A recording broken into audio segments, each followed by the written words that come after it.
I'm going to explain to you how to install Linux in a Windows environment. This video will be presented using CentOS 5.5, the G-Parted Live CD, and Windows 7 Home Premium Edition. Please note that I am not liable for any damages that may be caused by this video. It is unlikely that anything will happen, however, I cannot make any guarantees. Understanding disk partitions.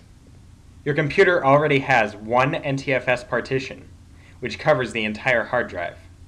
An NTFS partition is used in Windows NT versions 3.1, 3.5, and 4.0, Windows 2000, XP, Server 2003, Vista, Server 2008, and Windows 7. This partition holds your Windows installation, all of your programs, and all of your files. You cannot install Linux on an NTFS partition. This is because NTFS is a Microsoft technology. It is not native to Linux, and Linux cannot understand it out of the box in most cases. In some cases, it can support NTFS out of the box.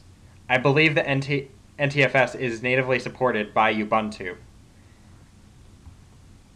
However, Linux cannot be installed on an NTFS partition. It must be installed on a partition that it already understands. This could be a partition such as an ext2, ext3, or ext4 partition. So in order to install Linux, you must have adequate space for it. We're talking roughly 15 gigabytes. I mean, you can use your Windows partition to read and write the existing data when we install an NTFS driver later. With only one drive, you have to resize your existing Windows partition so it can handle Linux. In this case, we're going to use the G-Parted Live CD, which I've linked to below. I must tell you that you should use a DVD-RW disk or CD-RW disk for this process because you are going to need 2 CDs to do your Linux installation. I will now show you how to partition your hard drive so you can use Windows and Linux simultaneously. When you are finished, you can then install Linux onto your computer.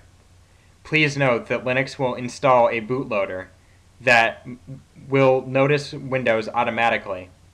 However, if you want to, you can continue to use the Windows bootloader and also boot Linux from that bootloader. I will explain this later.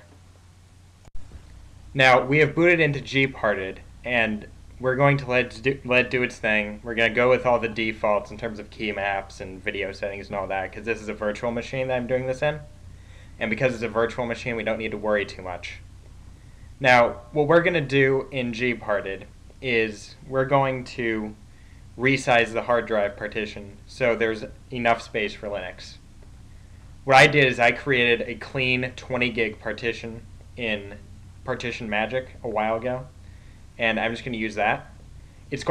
Now what I just did is I just clicked resize on the main partition and then just said give me 15 gigs, but it generates an error because it's a brand new partition and it's just brand new. There's nothing I can do about that. Now I got an error because of the situation that I'm in anyways. However, I strongly suggest that when the resize operation is done, you just reboot into Windows and make sure that everything's okay. This is why I strongly suggest that you do a backup before doing any of this. Alright, now what I'm doing is I'm booting into CentOS, which is the distribution that I chose for this setup.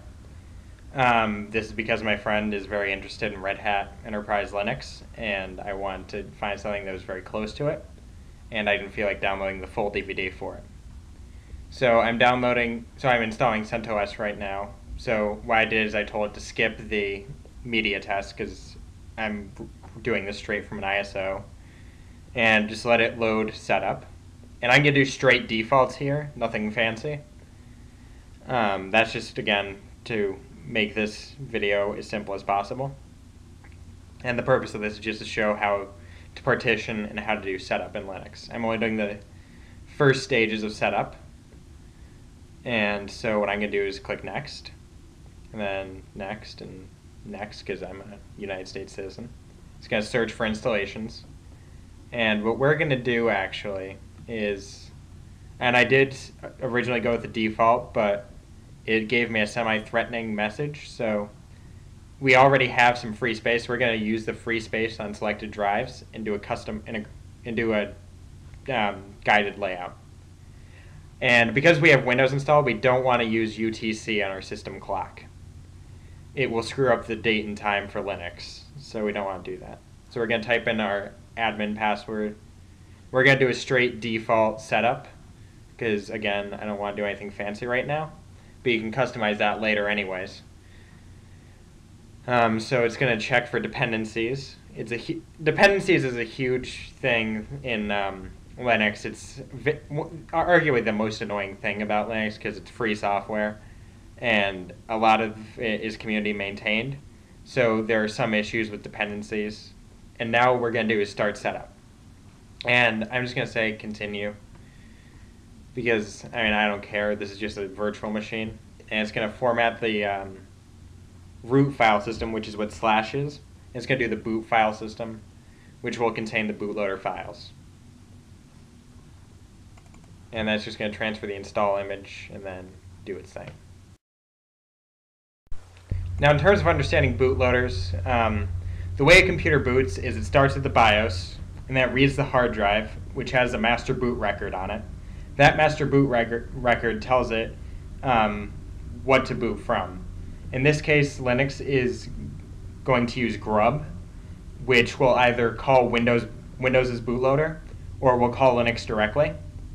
Or you can use the Windows 7 bootloader, which will either call grub and go to Linux, or go straight to Windows. The default installations of Linux generally go straight to grub, and then grub will call Windows' bootloader, and that will load Windows. However, I'm going to also show you that you can use the Windows bootloader to start Linux using a tool called EasyBCD.